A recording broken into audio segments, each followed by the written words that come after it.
हमारे जो young volunteer नौजवान टीम जम्मू के जो कि अभी हाल ही में जो डीडीसी की इलेक्शंस संपन्न हुई हैं उसमें निर्दलीय रूप में जीत कर उभरे हैं डीडीसी पंचैरी मोंगरी से जसवीर सिंह जी।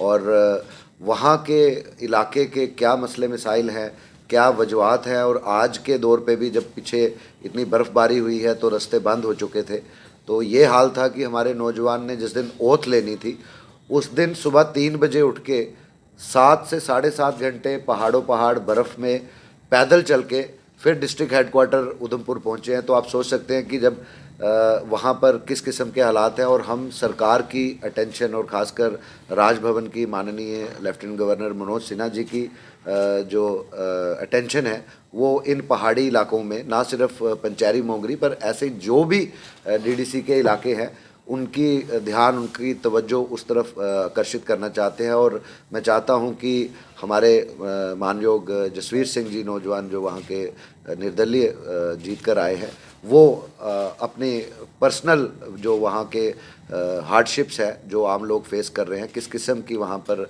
ज़रूरत इस वक्त है, बेसिक फैसिलिटीज़ नहीं है, मैं चाहता हूँ कि जसवीर सिंह जी खुद बात करें। जहाँ तक राजनीति का मुद्दा है, मेरा हमेशा से एक अच्छा ब्यूरोक्रेट बनने का सपना था, लेकिन रूरल एरियाज़ में इतनी हार्डशिप्स इतनी ज़्यादा हैं कि वहाँ के लोगों ने जो था वो सपोर्ट किया, और उनके सपोर्ट से जो था वो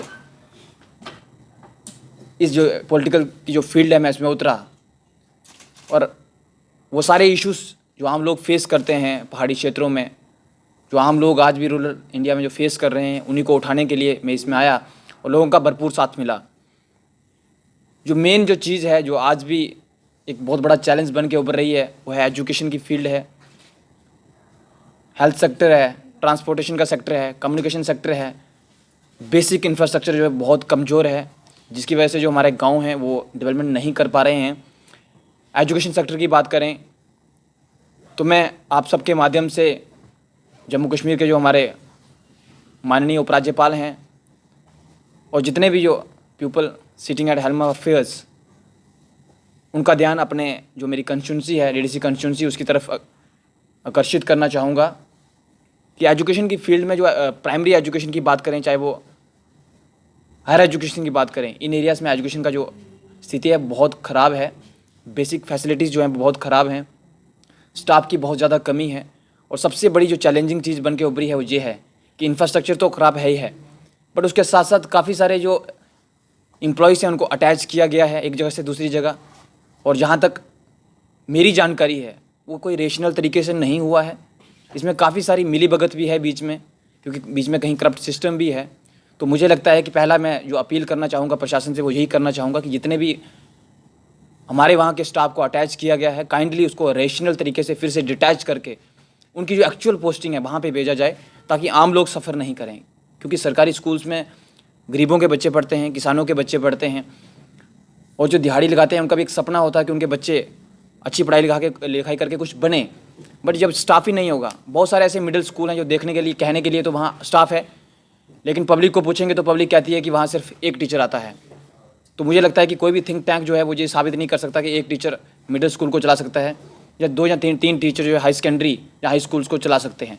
तो ये बहुत बड़ा चैलेंज है, और मैं चाहूँगा कि प्रशासन इसका संज्ञान ले, और जितनी जल्दी हो सकता है ये जो अटैचमेंट्स हुई हैं इरेशनल तरीके से इनको रेशनलाइज किया जाए, और जो एक्चुअल प्लेस ऑफ पोस्टिंग उनको वहाँ भेजा जाए। हेल्थ सेक्टर की बात करूँ तो हेल्थ सेक्टर तो इतना पोर है कि वो ईश्वर की कृपा है कि कुछ वहाँ ऐसा इंसिडेंट नहीं होता, बट अगर कोई इंसिडेंट हो जाए तो मुझे नहीं लगता कि हमारा जो हेल्थ ढांचा है जो वो उसको संभाल सकता है। मेरा जो पंचैरी का पीएससी है, मेन पंचैरी तहसील हेडक्वार्टर का, वहाँ पे जो है वो अगर आप सुविधा देखेंगे तो मुझे लगता है 4 या 5 बेड की सुविधा होगी, जबकि वो मेन हेडक्वार्टर का जो है वो प्राइमरी हेल्थ सेंटर है और 50,000 के करीब पॉपुलेशन है, उससे भी कहीं क्रॉस कर गई है। तो ये बहुत बड़ा चैलेंज है। डॉक्टर्स की भारी कमी है। प्राइमरी हेल्थ सेंटर में अगर आप जाएंगे तो देखेंगे 2 या 3 लोग आपको देखने को मिलेंगे, वहाँ भी आपको MBBS डॉक्टर्स नहीं मिलेंगे। कुछ बड़े दूर दराज के क्षेत्र हैं, जैसे लड्डा जैसा क्षेत्र है, वहाँ पे बड़ी ज़रूरत है, लेकिन वहाँ पे आपको एम्बुलेंस भी नहीं मिलेगी, डॉक्टर्स भी नहीं मिलेंगे। और कुछ बिल्डिंग्स जो न्यू इनिशिएटिव लिए गए थे गवर्नमेंट द्वारा, 10-10 साल हो गए हैं काम लगे हुए, उनका इनपुट जो बढ़ता जा रहा है, आउटपुट जीरो है। और मुझे लगता है कि ये बहुत बड़ा जो है वो फ्लॉ है सिस्टम में। प्रशासन को इसका संज्ञान लेना चाहिए, क्योंकि हेल्थ सेक्टर ऐसा सेक्टर है जो बहुत ज़रूरी है।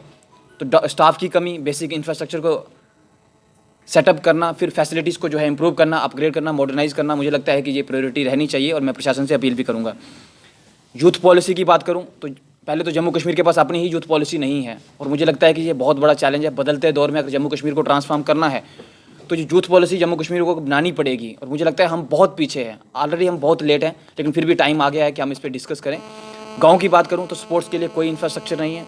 मेरे पूरे एरिया में बहुत बड़ा एरिया है, वहाँ कोई भी एक भी ऐसी ग्राउंड नहीं है जिसको आप टेक्निकली जो है वो स्पोर्ट्स की भाषा में उसको आप ग्राउंड कह सकें। तो मतलब इतना बड़ा एरिया लेकिन स्पोर्ट्स की कोई फैसिलिटी नहीं।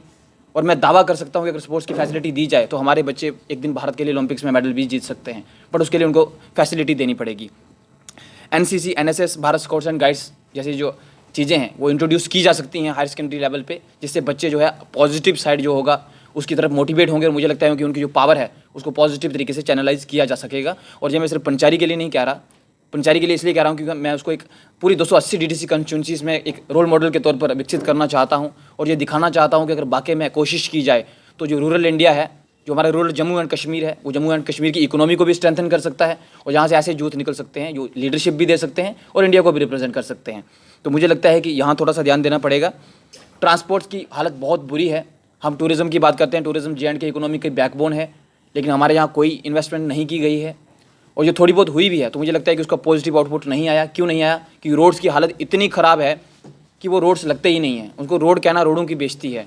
तो मुझे लगता है कि इस पर थोड़ा ध्यान देना पड़ेगा। PMGSY का मॉडल जो जम्मू कश्मीर को लेके है वो मुझे लगता है व्यक्तिगत तौर पर कि वो फेल हुआ है, क्योंकि जिस तरह से ये कटिंग करते हैं, जिस तरह से इसमें जो उनका सिस्टम है इसको बनाने का, मुझे लगता है कि वो थोड़ा सा इसको सुधार करना पड़ेगा। और काफ़ी लैंडस्लाइडिंग हुई है इसकी वजह से, क्योंकि जो बेसिक जो रूल्स हैं इनके जिसके अकॉर्डिंग इनको बनाना होता है वो बनाते नहीं हैं। और इसकी सबसे बड़ी एग्जांपल मेरा अपना एरिया है। रोड इतने गंदे हैं कि हर दूसरे तीसरे दिन जब भी बारिश होती है रोड कनेक्टिविटी टूट जाती है। और जो तारकोल उन्होंने डालने की कोशिश की है उसमें इतनी हैवी करप्शन हुई है कि 1 महीने भी वो टिक नहीं पाया है। तो जब से मैं इलेक्शन में उतरा था मैंने पहले दिन से ये बात कही है कि जनता के जो खाता है उससे जो निकलने वाला एक एक पैसा उसका हिसाब लिया जाएगा। और मैं आज सब मीडिया साथियों के माध्यम से ये बात दोहरा रहा हूँ और माननीय उपराज्यपाल महोदय और सारे जो हमारा यूटी का प्रशासन है, मेरे डिस्ट्रिक्ट का प्रशासन है, उनको मैं साफ बताना चाहता हूँ कि जनता के खाते से निकले एक एक पैसे का हिसाब होगा। और चाहे वो PMGSY के रोड्स हों, चाहे कोई भी ऐसा इंफ्रास्ट्रक्चर हो जो पब्लिक के लिए खड़ा किया गया हो, उसमें अगर कहीं भी कुछ गलत हुआ है तो उसको देखा जाएगा। और फ्यूचर में मुझे लगता है कि प्रशासन को इसकी ओर ध्यान देना पड़ेगा। कम्युनिकेशन जो है बहुत वीक है कई जगह पे जहाँ कम्युनिकेशन जो है उसको डेवलप करने की ज़रूरत है। और इलेक्ट्रिसिटी नेटवर्क तो बहुत पोर है, इतना पोर है कि हल्की सी जब बर्फ़ पड़ती है तो सारा का सारा जो इलेक्ट्रिसिटी का जो नेटवर्क है वो टूट जाता है। तो मुझे लगता है कि उसमें ध्यान देना पड़ेगा। वाटर फैसिलिटी भी पहुंचाना बाकी है। सेंट्रल गवर्नमेंट्स की जो स्कीम्स हैं, वेलफेयर स्कीम्स हैं, अभी उनको जो है वो गांव तक पहुंचाना बाकी है। तो मेरी यही कोशिश रहेगी कि जितने भी सेंट्रल गवर्नमेंट की स्कीम है, यूटी गवर्नमेंट की स्कीम्स हैं, जो नए इनिशिएटिव लिए गए हैं पब्लिक वेलफेयर के लिए, तो मेरी कोशिश रहेगी कि उन सबको जो है वो पब्लिक तक पहुँचाया जाए और बेटर तरीके से इम्प्लीमेंट किया जाए। कॉलेजेस एक और जो खास मुद्दा है वो ये है कि हायर एजुकेशन की जो है वो काफ़ी प्रॉब्लम आती है हमारे वहाँ पे। 90% से ज़्यादा लड़कियाँ जो है वो 12th के बाद पढ़ाई छोड़ देती हैं क्योंकि कॉलेज अवेलेबल नहीं है। तो मुझे लगता है कि मेरी दोनों तहसीलें जो हैं, पंचारी और मोंगरी, दोनों को एक गवर्नमेंट डिग्री कॉलेज चाहिए, सेपरेट डिग्री कॉलेज चाहिए, जिससे कि जो है हायर एजुकेशन में उनको, हमारी बच्चियों को बढ़ावा मिल सके, हमारे बच्चों को बढ़ावा मिल सके।